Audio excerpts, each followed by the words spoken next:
Simple recipe வெள்ளை பூசணி கூட்டு. சாப்பிட நீங்கள் ரெடியா? இந்த ரெசிபி நம்ம ஈஸியாக குக்கர்லேயே பண்ணிடலாம். குக்கரில் வந்து 2 டீஸ்பூன் ஆயில் போட்டுக்கோங்க ஃபஸ்ட்டு. அதுக்கப்புறம் கடுகு, ஜீரகம் 1 டீஸ்பூன், அப்புறமா வந்து வெங்காயம் பொடியாக நறுக்கிறது 1, அதுக்கப்புறம் 5 பல் பூண்டு, அதுக்கப்புறம் 4-5 பச்சை மிளகாய் கட் பண்ணது, அதுக்கப்புறம் ஒரு தக்காளி எல்லாமே போட்டு வதக்கிக்கோங்க. 1/4 கப்பு பைத்தம்பருப்பு போட்டிருக்கேன். அதுக்கப்புறம் 1 டீஸ்பூன் மஞ்சத்தூள், மிளகுத்தூள் எல்லாமே ஆட் பண்ணுறேன். இப்போ வந்து பண்ணி வச்ச வெள்ளை பூசணி ஆட் பண்ணிக்கலாம் நம்ம. அதுக்கப்புறம் தேவையான உப்பு ஆட் பண்ணிக்கோங்க. லைட்டாக வதக்கிட்டு ஒரு சின்ன கிளாஸில் 1 கிளாஸ் ஃபுல்லாக தண்ணி ஊற்றிட்டு அதுக்கப்புறம் 4 விசில் வச்சுக்கோங்க. டக்குன்னு ரெடி ஆகிடும் இந்த கூட்டு. பாருங்கள், ரெடி ஆகிடுச்சு ஆல்மோஸ்ட். இன்னும் கொஞ்சம் இதில் பெருங்காயமும் கடுகு தாளித்து போட்டுட்டேன். ஃபஸ்ட்டே நான் வந்து தாளித்து வச்சதுலேருந்து கொஞ்சம் எடுத்து வச்சுருந்தேன், அதை ஆட் பண்ணிட்டேன். இப்போது கொத்தமல்லி ஆட் பண்ணி தேங்காவை சேர்க்காமல் கூட்டு ரெடி பண்ணிட்டோம். ஹெல்த்தியான ஒயிட் பம்கின் கூட்டு ரெடி.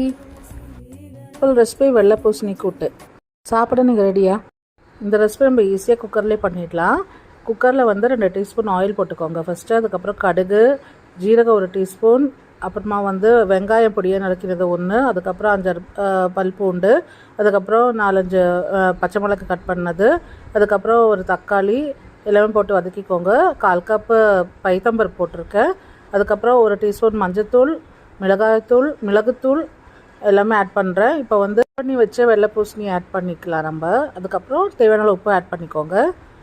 லைட்டாக வதக்கிட்டு ஒரு சின்ன கிளாஸில் 1 கிளாஸ் ஃபுல்லாக தண்ணி ஊற்றிட்டு அதுக்கப்புறம் 4 விசில் வச்சுக்கோங்க.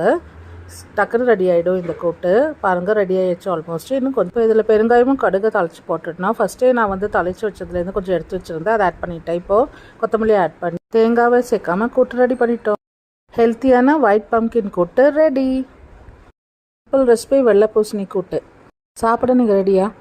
இந்த ரெசிபி நம்ம ஈஸியாக குக்கர்லேயே பண்ணிடலாம். குக்கரில் வந்து 2 டீஸ்பூன் ஆயில் போட்டுக்கோங்க ஃபஸ்ட்டு. அதுக்கப்புறம் கடுகு, ஜீரகம் 1 டீஸ்பூன், அப்புறமா வந்து வெங்காயம் பொடியாக நறுக்கிறது 1, அதுக்கப்புறம் 5 பல் பூண்டு, அதுக்கப்புறம் 4-5 பச்சை மிளகாய் கட் பண்ணது, அதுக்கப்புறம் ஒரு தக்காளி எல்லாமே போட்டு வதக்கிக்கோங்க. 1/4 கப்பு பைத்தம்பருப்பு போட்டிருக்கேன். அதுக்கப்புறம் 1 டீஸ்பூன் மஞ்சத்தூள், மிளகுத்தூள் எல்லாமே ஆட் பண்ணுறேன். இப்போ வந்து பண்ணி வச்ச வெள்ளை பூசணி ஆட் பண்ணிக்கலாம் நம்ம. அதுக்கப்புறம் தேவையான உப்பு ஆட் பண்ணிக்கோங்க. லைட்டாக வதக்கிட்டு ஒரு சின்ன கிளாஸில் 1 கிளாஸ் ஃபுல்லாக தண்ணி ஊற்றிட்டு அதுக்கப்புறம் 4 விசில் வச்சுக்கோங்க. டக்குன்னு ரெடி ஆகிடும் இந்த கூட்டு. பாருங்கள், ரெடி ஆகிடுச்சு ஆல்மோஸ்ட். இன்னும் கொஞ்சம் இதில் பெருங்காயமும் கடுகு தாளித்து போட்டுட்டேன். ஃபஸ்ட்டே நான் வந்து தாளித்து வச்சதுலேருந்து கொஞ்சம் எடுத்து வச்சுருந்தேன், அதை ஆட் பண்ணிட்டேன். இப்போது கொத்தமல்லி ஆட் பண்ணி தேங்காவை சேர்க்காமல் கூட்டு ரெடி பண்ணிட்டோம். ஹெல்த்தியான ஒயிட் பம்கின் கூட்டு ரெடி.